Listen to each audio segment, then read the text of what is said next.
pati niya, sa mga posisyon niya sa Senado nung siya ay senador. Siya ay tutol sa mga American bases. Siya ay tutol dyan sa Mutual Defense Treaty. Tapos biglang bumaliktad siya nung nakaraang taon at pumayag po sa karagdagang US military bases. Ito po ngayon ang inabot nitong dagdag na US nuclear and US military bases. Susunod na slide please.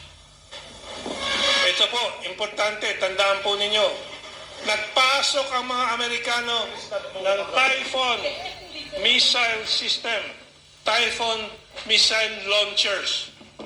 Mula dyan sa tinatawag na Typhoon missile launchers, nakikita nyo yung special carrier po ng Typhoon missile launchers.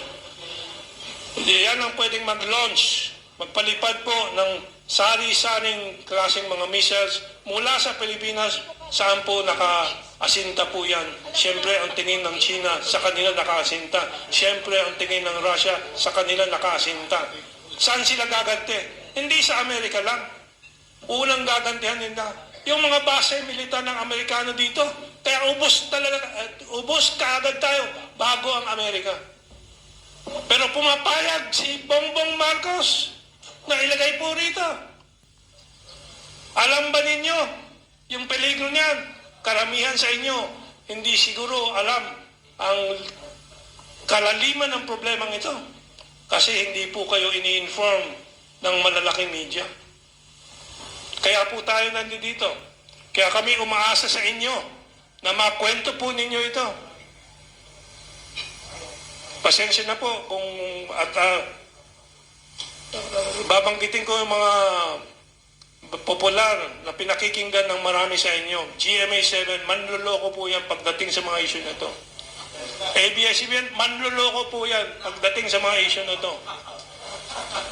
Ha? Nandiyan ba sila? Halika, sa harap kayo para mag-debate tayo sa mga ginagawa niyong panloloko sa sambayanan. Tama hindi sa naman gusto po, hindi po sa gusto ng mga kawani. Hindi po sa gusto ng mga kawani ng mga news agencies na yan. Yung kanilang may control, yung mga may-ari po nila. Si Manny Pangilinan po, kasabot po ng Amerikano yan sa pagkontrol ng malalaking negosyo sa Pilipinas.